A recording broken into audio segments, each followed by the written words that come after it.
Slowly wading through the meadows of Brit, the Pequod still held on her way northeastward towards the island of Java, a gentle air impelling her keel, so that in the surrounding serenity, her three tall tapering masts mildly waved to that languid breeze, as three mild palms on a plain.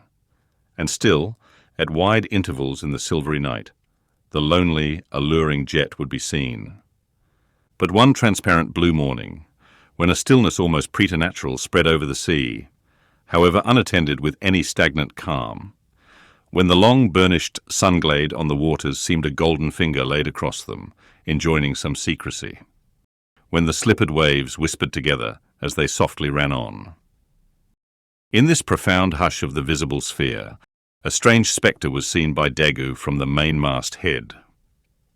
In the distance, a great white mass lazily rose, and rising higher and higher, and disentangling itself from the azure, at last gleamed before our prow like a snowslide, new slid from the hills, thus glistening for a moment as slowly it subsided and sank, then once more arose and silently gleamed. It seemed not a whale, and yet is this Moby Dick, thought Daggoo. Again the phantom went down, but on reappearing once more, with a stiletto-like cry that startled every man from his nod, the negro yelled out, there again! There she breaches, right ahead, the white whale, the white whale." Upon this, the seamen rushed to the yardarms, as in swarming time the bees rushed to the bows. Bare-headed in the sultry sun, Ahab stood on the bowsprit, and with one hand, pushed far behind in readiness to wave his orders to the helmsman, cast his eager glance in the direction indicated aloft by the outstretched motionless arm of Daggoo. Whether the flitting attendants of the one still and solitary jet had gradually worked upon Ahab, so that he was now prepared to connect the ideas of mildness and repose with the first sight of the particular whale he pursued.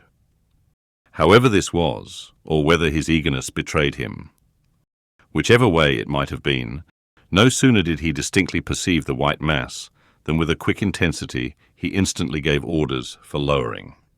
The 4 boats were soon on the water, Ahab's in advance, and all swiftly pulling towards their prey. Soon it went down, and while, with oars suspended, we were awaiting its reappearance, lo! In the same spot where it sank, once more it slowly rose. Almost forgetting for the moment all thoughts of Moby Dick, we now gazed at the most wondrous phenomenon which the secret seas have hitherto revealed to mankind.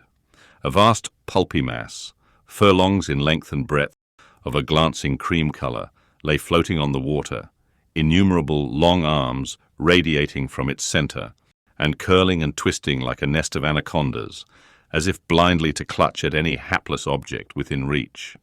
No perceptible face or front did it have, no conceivable token of either sensation or instinct, but undulated there on the billows, an unearthly, formless, chance-like apparition of life. As with a low sucking sound it slowly disappeared again, Starbuck, still gazing at the agitated waters where it had sunk, with a wild voice exclaimed, "Almost rather had I seen Moby Dick and fought him, than to have seen thee, thou white ghost." "What was it, sir?" said Flask. "The great live squid which, they say, few whale ships ever beheld, and returned to their ports to tell of it." But Ahab said nothing. Turning his boat, he sailed back to the vessel, the rest as silently following. Whatever superstitions the sperm whale men in general have connected with the sight of this object, certain it is that a glimpse of it being so very unusual, that circumstance has gone far to invest it with portentousness. So rarely is it beheld that though one and all of them declare it to be the largest animated thing in the ocean, yet very few of them have any but the most vague ideas concerning its true nature and form. Notwithstanding, they believe it to furnish to the sperm whale his only food. For though other species of whales find their food above water, and may be seen by man in the act of feeding, the spermaceti whale obtains his whole food in unknown zones below the surface. And only by inference is it that anyone can tell of what, precisely, that food consists. At times, when closely pursued, he will disgorge what are supposed to be the detached arms of the squid, some of them thus exhibited exceeding 20 and 30 feet in length. They fancy that the monster to which these arms belonged ordinarily clings by them to the bed of the ocean, and that the sperm whale, unlike other species, is supplied with teeth in order to attack and tear it. There seems some ground to imagine that the great Kraken of Bishop Pontoppidan may ultimately resolve itself into squid.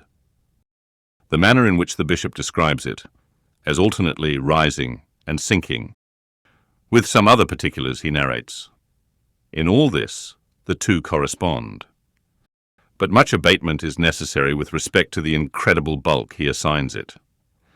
By some naturalists who have vaguely heard rumours of the mysterious creature here spoken of, it is included among the class of cuttlefish, to which, indeed, in certain external respects, it would seem to belong, but only as the anak of the tribe.